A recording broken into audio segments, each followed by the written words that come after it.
Hey guys, and welcome back to another video here with Angel B Designs. If you're new, welcome. If you are not, welcome back.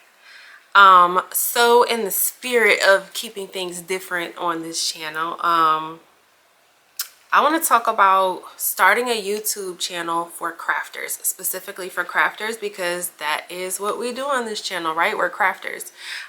When I was in Charlotte a couple weeks ago, like 2 weeks ago, I met a lot of my subscribers down there, and a lot of people were asking me to talk about this on this channel because I do have another channel. I haven't been active on it recently, but I do have somewhere around like 500 subscribers on that channel. But some of the subscribers that are on this channel that also went to that channel were asking me how come I don't post some of that information on this channel. I didn't think this audience would be interested in it, but for the sake of seeing if you guys like this type of content, I'm gonna go ahead and talk about it. So when it comes to YouTube, specifically for the craft community, I did write down, and I have my little notebook here, I wrote down 5 things or 5 tips to help you start your YouTube channel as a crafter, which would also kind of tie into the last video that not the last video, but the last video like this that I did. I'll link it either in the cards or in the description box, where I was talking about turning your craft side hustle into your full-time job.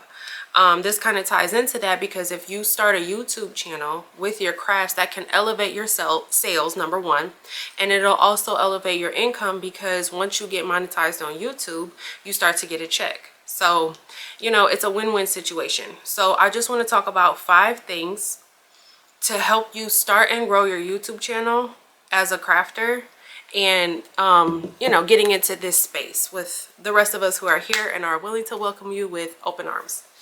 Okay, so the first one that I have here, or the first thing I need you to do, is I need you to decide what you want your channel to do for you. The thing about social media is that it can be whatever you want it to be. Your YouTube can be whatever you want it to be. Your channel can be whatever you want it to be. It can look however you want it to look. Okay, that's the beauty of social media. If you want your channel to be fun, you don't necessarily care about the money, you don't necessarily care about landing brand deals, you don't necessarily care about you know, going on speaking engagements and doing things like that, and you just want your channel to be fun, then by all means you have the right to do that. Post whatever you want, say whatever you want, do whatever you want on your channel, just as long as it's not like bullying or hateful or racist or anything like that. You can't post that type of stuff, but anything outside of that, go ahead and post. You're free to do. Or explicit, like nudity, things like that. Obviously we know we can't post stuff like that, right? Okay, so if you want to cuss on your channel, you can cuss on your channel. You just can't bully people and cuss on your channel, okay? But if that's how you want your channel to look, you know, that's what you have to decide. And then you come up with a strategy based on what you want your channel to do for you. If you just want to build a community of people who are fun, then do that. If you want to build a community of people who support you, then create a strategy based off of that. If you want to make some extra income, build a strategy off of that. If you want to land brand deals and go on speaking engagements and get free machines and products and things like that, then you have to tailor your channel around that. So first thing you need to do is decide what you want your channel to do for you. That's number one. Okay, now let's say for instance you want your channel to make you a lot of money. You want to go on speaking engagements about YouTube and social media or embroidery or whatever it is that you do. You want to land brand deals. You want to collab with people. That's what you want your channel to do for you, right? You want it to be a business. You want it to bring you money and opportunities. So let's say for argument's sake, that's how you want your channel to look. So the type of strategy, right? So the next, that's number one. So number 2 is you need to treat your YouTube channel like a business. Okay, so if you're just here for fun, then really you don't have to watch this video, to be perfectly honest. Post whatever you want and have a good day. But if you actually want your YouTube channel to make you money, bring you income, opportunities, free products, collabs, things like that, then you have to start treating it like a business.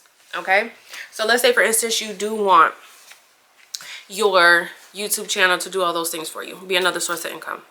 Then what you would have to do, the strategy you would have to use or implement to be able to gain those types of things is, you know, you're gonna have to be consistent, post regularly, and be on the more like family oriented side.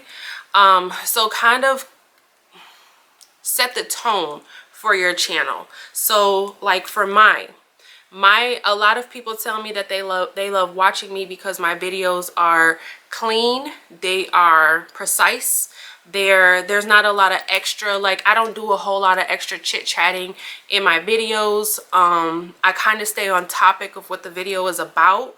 I get to the point. I provide step-by-step guidance. I, you know, show the final product up close. I stretch it out if it has to be stretched, or I put it all up in the camera. Like, I let you see it. I try to make sure I have good lighting. I turn my ring light down if I need to, so that you can see it and you can see what the result was. And you know, if I make a mistake, I don't edit that out. If I messed up, I want you to see I messed up. So a lot of people, like, the tone of my channel is educational. The tone is clean and to the point. That's, anybody who's been with me or knows my channel knows that when they come watch a video from Angel B, that's what you're gonna get. You're gonna get to the point, clean, and tons of information. So that's kind of the tone that I've set for my channel. So when a brand reaches out to me, they can expect to get the same thing. They can expect that the video I'm going to post is going to be educational, clean, and to the point. There's no extra riffraff in there. I do what I gotta do and I'm done. That's just how my videos are. That's just the style that I have here on this channel. You know, some people don't prefer to learn that way, which is the good thing about YouTube, because there's a million other channels out there. If you don't prefer my teaching style, that is perfectly okay, and you can go on to the next person. That is why, that's another reason why saying that YouTube is oversaturated is crazy, because there may be people who don't particularly care for a clean, to the point video like how I do. Some people like the extra chit chat. Some people like the extra, and I'm not talking about on live videos. I'm talking about, you know, in videos that are pre-recorded, right? When I go live, yeah, there's a whole lot of chit chat because I'm live, but when I'm doing a pre-recorded video, you're not going to get that in my videos. And a lot of people like that, but a lot of people don't. A lot of people don't like that. And there's other YouTubers who do what I do, who have the extra chit chat in their video because their audience prefers that.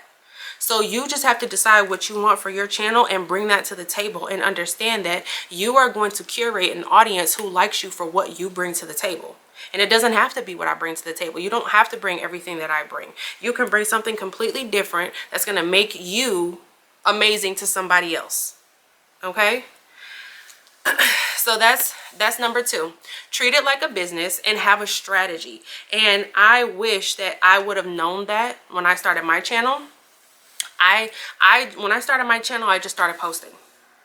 The information I'm giving now, I didn't have this information when I started my channel. I just kind of started posting, and it was like throwing spaghetti at the wall. I was seeing what stuck. But yeah, kind of get a strategy plan in place. Decide what you want for your channel. Start treating it like a business and plan accordingly.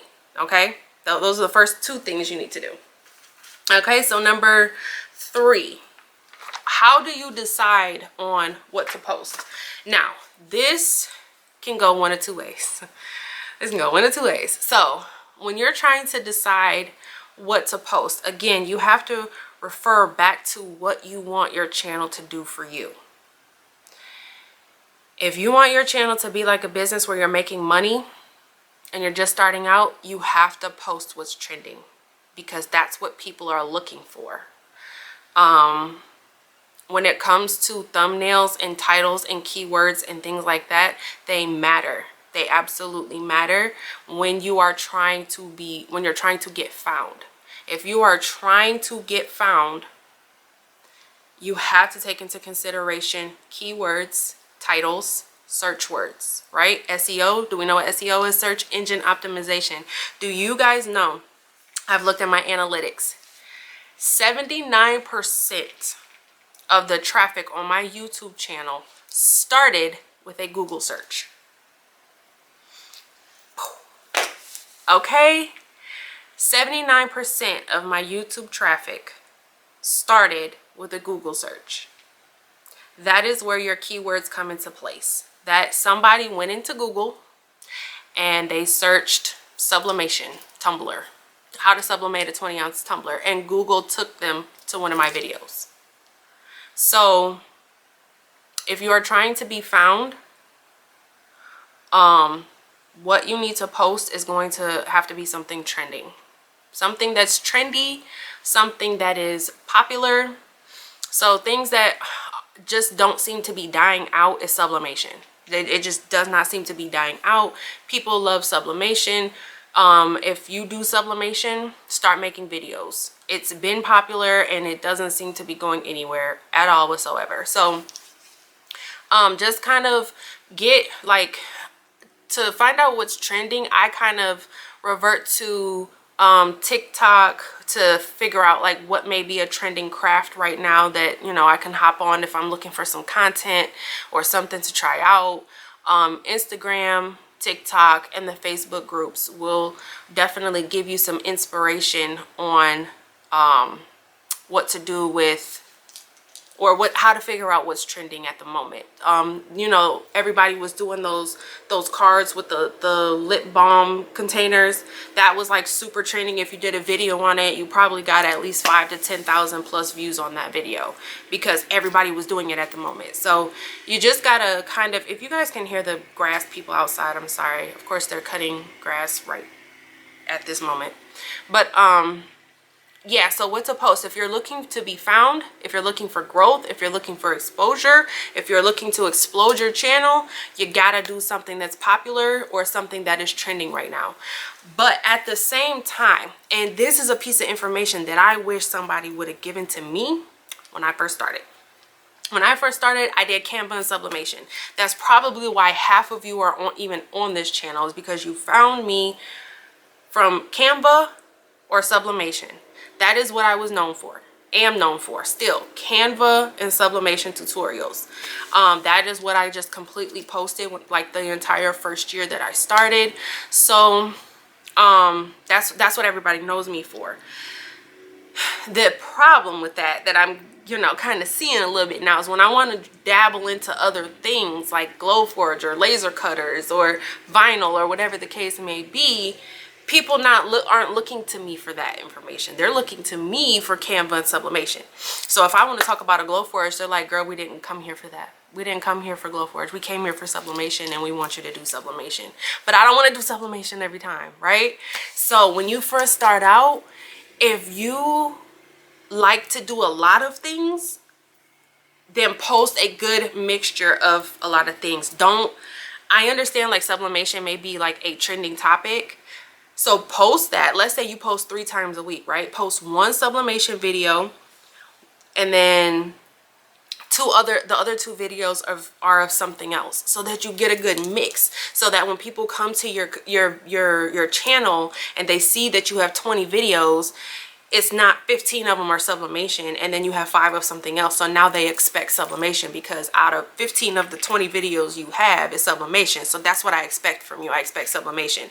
You want to get a good mix, so when they come to your channel, they can expect a good mix, especially if you like to do other things. You don't want to, that was the issue that I had, right? If you found my channel a year after I started it, you saw Canva and you saw sublimation, and you just binged a lot of my content that was Canva and sublimation. So now once you subscribe, you expect Canva and sublimation. So kind of when I tried to do other things, it was just hard for my audience to kind of accept that I do other things other than Canva and sublimation. So as somebody who's starting out, keep in mind that you want to keep a good mix of things going if you don't want to get stuck doing one thing.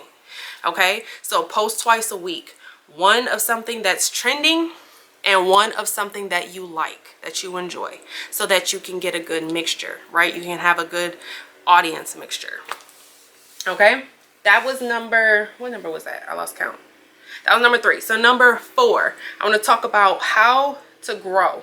Okay, The thing about YouTube, well, social media, period, how you grow, you have to give more than you sell.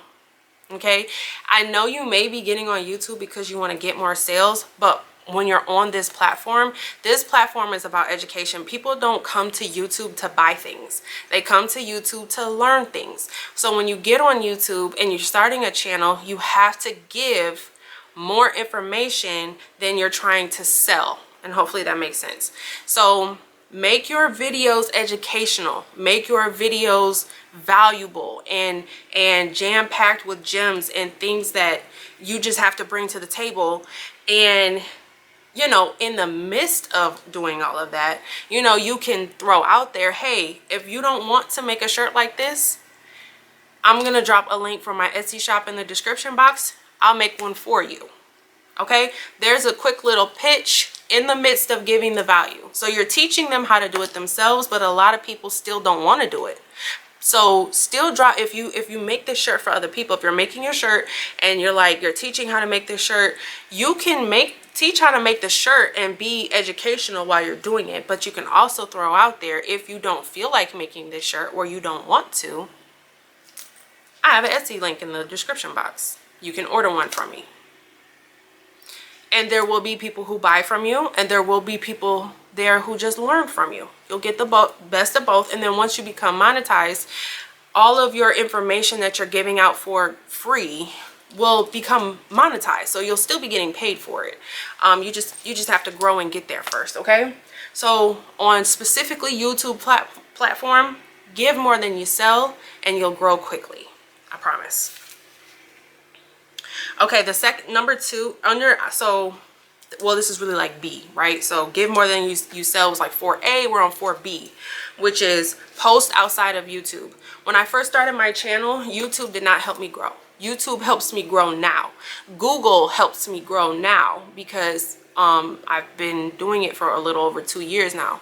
So it helps now. The algorithm is picking up my stuff now, but in the beginning it didn't. I had to bring in external traffic from other platforms. When I first started, I was using Facebook groups. So, excuse me. What I would do is let's say I made a Tumblr, right? I made a sublimation Tumblr for a YouTube video that I did. I would go, you know how a lot of these YouTube groups say you can't drop your links, right? Okay, well, that's cool. I'm not going to drop my link, but I'm just going to be sneaky about it. And I don't have no shame in that. I really don't. But I would go into some of these Facebook groups and I would post a picture of my Tumblr. Oh my gosh, the Tumblr came out so cute. I absolutely love it. It was so fun to make. That was my caption, with the picture of a sublimation Tumblr. And then I would get 200 comments of, oh my gosh, how did you make that? And I never dropped the link. I would just say, search Angel Bee Designs on YouTube or something like that. Or I would say, hey, I have a tutorial. It's on YouTube. Look it up. You know, or something like that. Or if the comments were like out of control, I would go to the admin and I would ask them. You can also do this too. Some groups will let you do this. Go to the admin and ask them and say, hey, you know, I posted this picture and a lot of people are asking me how I did it. And I do have a YouTube video. Is it okay if I post it in the comments, right? I'm not going to post the link in the actual caption of the picture, but I just want to post the link in the comments when somebody asks me, can I show them how to do that? Is that okay? And most of them said yes. Most of them said yes. So after like the third time I had posted a picture and a lot of people were asking me for a tutorial on how I did it, I just went to the admins and I asked them if it was okay if I posted my link in the comments after somebody asked me the question, not before. So I didn't market it. I didn't put it in my caption and I didn't put it in the comments before anybody commented. I would only respond with my link and they allowed that. So go to the Facebook groups. Definitely utilize the Facebook groups. Reach out to the admin so that you guys have an understanding and nobody kicks you out their group and blocks you and thinks you're trying to be sneaky or shady or whatever. Just talk to them. Most of them are cool. Some of them are not, but most of them are pretty cool people. You just got to reach out to them and talk to them. Okay, but you got to use some type of outside external resources to bring traffic to your channel when you first start. You can start a TikTok page and use TikTok to funnel those people in, or you can do Instagram. Whatever is the most comfortable platform for you, just know that you're gonna have to funnel people in when you first start. Okay, so I'm on 4B. Stay consistent. You want to stay consistent when you first start. When I first started, I was posting 2 videos a week. Commit to 2 videos a week. I would say 1, but I mean 1 is okay. It's better than nothing. If you absolutely can't post anything else, I mean any more than once, that's fine. It's better than nothing, but I would say at least post twice a week when you first start, just to show the algorithm that you are serious and you really want YouTube to pick up your content and get put on, you know, recommendation pages and things like that. Okay, and the last one, 4D, know your analytics. So when you first start, you need about, I think it's like 30 to 45 days before you'll get analytics, I believe. I'm not 100% sure. I can't remember. That was a little over 2 years ago. But once you do get analytics, your analytics need to be your best friend. Okay, you need to be able to understand your analytics. They will tell you what time your followers are active, your subscribers are active, and you need to post right before that time or during that time. So if the time frame for your subscribers is they are most active between 4 and 7 o'clock, I will post at 5. If you guys haven't noticed, whenever I premiere a video, it's typically sometime between 5 and 7. Every time, between 5 and 7. Because that's when my followers are active. A lot of my subscribers are 9 to 5ers. So they're at work. When they're getting off of work between 5 and 7, they're hopping on YouTube. They're listening to me in their car on the way home from work, while they're picking up the kids, while they're, you know, cooking dinner. That's when they're listening to my channel, right? So that's when they're the most active. You want to use your analytics to help you grow your channel, figure out when the best time to post is. What types of videos are they liking? And then you want to go off of that. You want to just use your analytics to figure out or help shape your channel. Use your analytics to help shape your channel. Okay? And number 5, we're 20 minutes in. Let me hurry up. Number 5. When you first start out, so that you don't burn out quickly or run out of ideas, you want to have a content pipeline. Okay, so which is a content pipeline is ideas or topics for you to talk about in future videos. So sometimes what I do, if I'm running out of ideas or things to post on my social media or on my things to make a YouTube video about, I will just go on, I don't know, a Facebook group, or I'll go into the Facebook groups or TikTok, Instagram, YouTube, something, and I'll try to just draw out some inspiration and curate a video so that I can get some content out there. But when you first start, make a list of like 10 videos of things that you want to do, and always add to that list. So when you cross off like 3 videos, try to add like 4 or 5 more, so that you always have content topics and you never run out of ideas or things to talk about, or, you know, topics to do. So especially if you do multiple things, if you do embroidery, sewing, vinyl, and you have a laser cutter, that's 4 machines that you have. You could get 10 topic ideas for each machine. So you can come up with 40 videos. 10 for each machine. 10 videos for each machine when you first start. Okay? So create a content pipeline so that you can stay consistent. Because there's times where, you know, sometimes I'll go 10 days without posting a video because I'm just unmotivated. I have no content in my pipeline. I have no ideas. I'm burnt out. I don't know what to talk about. I feel like I have said everything I need to say.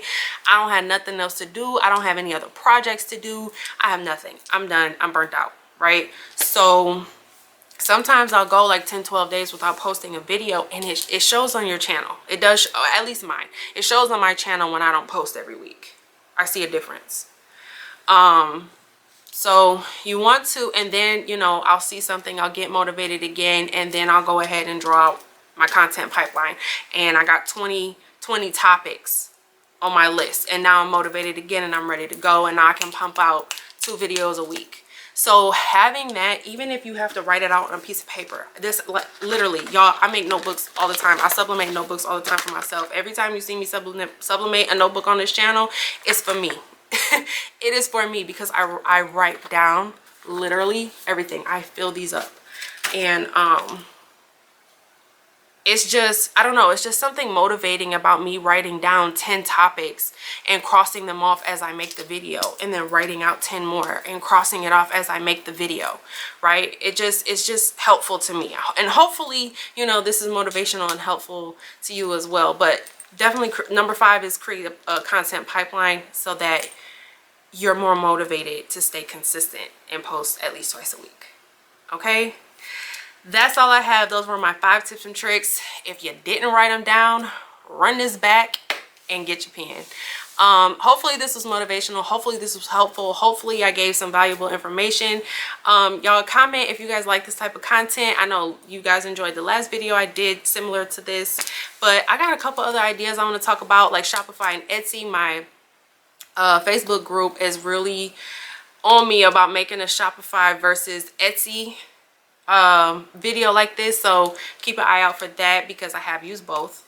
But I like making this type of content. I really do. I like motivating you guys, okay? It's a bag for everybody out here. And I know that's really like a millennial thing to say. All the millennials and Gen Zs are saying that. Get a bag, get a bag. But I'm for real, okay? Once you get, social media is a learning curve. Once you get over that learning curve, this is pretty easy and it actually becomes fun. Once you build a community with people, I like getting on YouTube and making videos and interacting with people and going to like things like the Graphic Pro Expo and meeting people. Like that's fun. That's fun. It feels like a job when you first start because you're trying to get yourself out there. But once you're out there, it becomes like fun. Like this is fun for me now. I truly do enjoy what I do now in this YouTube space, and a lot of the creators also enjoy it. So just, if you have a YouTube channel that you're just starting and you're using my tips and tricks, send me your link of Facebook Messenger. Send me your link. I'm gonna check out your channel. But yeah, that's all I have for this video, guys. Thank you so much for watching. Don't forget to like, share, subscribe, all that good stuff. Until next time, bye.